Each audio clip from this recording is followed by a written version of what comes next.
Perkenalkan, nama saya Aura. Nama saya Bella. Dan saya Alif.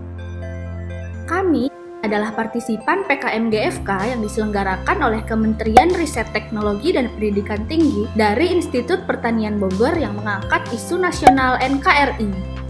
Nah, seperti yang kita tahu, pemilu yang diselenggarakan pada 2014 lalu berjalan dengan lancar seperti pemilu-pemilu sebelumnya. Hingga saat ini, pesta demokrasi tersebut telah diselenggarakan sebanyak 11 kali di Indonesia sejak kali pertamanya di tahun 1955. Sampai sekarang, Indonesia menyelenggarakan pemilihan umum dengan model manual di mana pemungutan suara dilakukan dengan datang langsung ke TPS. Pemilihan umum dengan model manual ini tentu memiliki keunggulan, namun semakin lama terdapat kendala yang harus dihadapi, terutama dalam hal anggaran negara.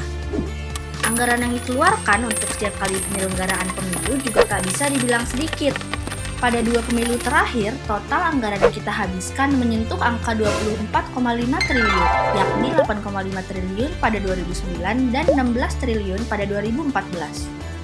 Selain itu, masalah-masalah lain juga timbul ke permukaan, seperti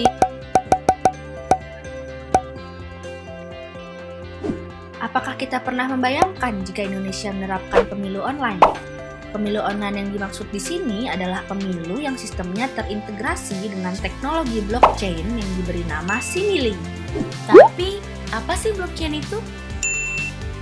Blockchain adalah teknologi revolusi dari server yang tersentralisasi menjadi terdesentralisasi. Penyebaran data pada blockchain tersebar ke beberapa server dengan sistem kerja yang lebih instan, transparan, dan efisien. Jika blockchain diimplementasikan untuk pemilu online, kira-kira seperti inilah alurnya. Pertama, kita sebagai pengguna akan mendownload aplikasi Simili yang tersedia di berbagai platform. Karena minimum usia pemilih adalah 17 tahun, untuk masuk ke dalam sistem adalah dengan mengisi NIK yang terdapat pada KTP. Selanjutnya, identitas pengguna akan diverifikasi dengan fingerprint atau pendeteksi retina mata. Karena keduanya pasti telah tersimpan bersamaan dengan data diri kita saat perekaman KTP. Selanjutnya, pengguna akan masuk ke dalam aplikasi Simili. Di dalam aplikasi Simili, terdapat menu sebagai berikut. Misal, kita memilih calon presiden dan wakil presiden nomor urut 3. Setelah memilih, pilihan kita akan disimpan dan terkunci secara aman sebagai sebuah blok dan dikirimkan secara simultan ke seluruh network blockchain itu sendiri. Setelah melakukan pemilihan suara dan suara tersimpan, akan muncul status bahwa kita sudah memilih paslon. Dengan begitu, tidak akan ada data yang redundan, karena satu NIK sama dengan satu suara. Itulah mengapa blockchain dikatakan sebagai teknologi yang relatif aman. Karena jika peretas ingin mengubah satu data, maka ia juga harus mengubah data yang tersebar di setiap server lain di saat yang sama.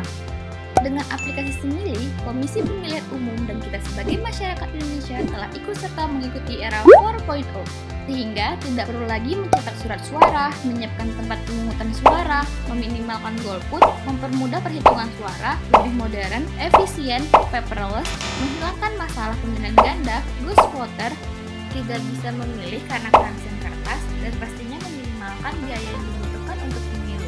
Aplikasi berbasis blockchain ini juga dapat meminimalkan anggaran negara. Indonesia adalah negara yang besar. Terdapat 512 kota dan kabupaten yang tersebar dalam 34 provinsi di Indonesia. Kita dapat menggambarkan bahwa teknologi blockchain digunakan untuk pemilu online ini. Noda atau titik blockchain-nya tersebar di 514 lokasi tadi. Ditambah 6 lokasi noda di luar negeri. Ditambah 1 lokasi noda yang paling kuat sebagai server data utama. Jika kekuatan dan kecepatan server data utama adalah 50 kali lipat dibanding server lainnya, maka dengan total 570 node kita kalikan dengan harga satu server. Rata-rata harga server dengan spesifikasi maksimum saat ini adalah 320 juta. 320 juta dikali 570 node sama dengan 182,4 miliar. Aplikasi ini akan beroperasi aktif selama 3 bulan. Bulan pertama adalah proses uji coba, bulan kedua pelaksanaan, dan evaluasi serta perawatan di bulan ketiga. Jadi harga yang sudah kita dapat dikali 3, hasilnya 547,2 miliar, ditambah biaya operasional dan gaji pegawai. Anggaran konvensional untuk pemilu 2019 adalah 24,9 triliun. Melihat perhitungan kita tadi, kita dapat menekankan anggaran hingga 95%. Anggaran ini relatif dapat membantu menghemat pengeluaran Indonesia.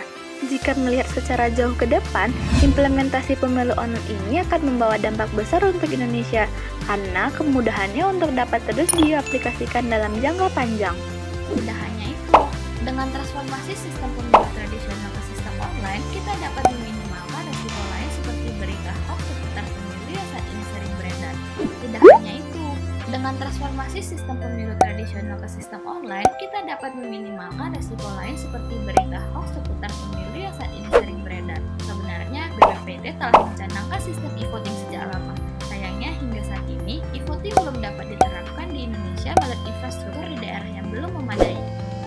Namun, jika aplikasi ini diciptakan, solusi alternatif untuk masyarakat yang masih terkendala dengan gadget maupun jaringan internet untuk pemilihan umum online dapat dilakukan dengan mendatangkan pihak panitia KPU secara door-to-door, serta mensosialisasikan terlebih dahulu secara runtut dan jelas untuk alur pemilihan umum online melalui aplikasi Simili. Jika masalah yang ada dapat diselesaikan dengan teknologi, mengapa tidak? Selama pelaksanaannya masih menganut asas luber, langsung, umum, bebas dan rahasia, dan juga asas jurdil, jujur dan adil yang tidak hanya kepada pemilih ataupun peserta pemilu, tapi juga penyelenggara pemilu. Semoga KPU, pemerintah, dan pihak terkait sebagai lembaga negara yang berwenang dapat mengadopsi ide dan konsep pemilu online di Indonesia. Jadi, ayo milenials! Dukung KPU, pemerintah, dan pihak terkait demi kemajuan Indonesia ke arah yang lebih baik.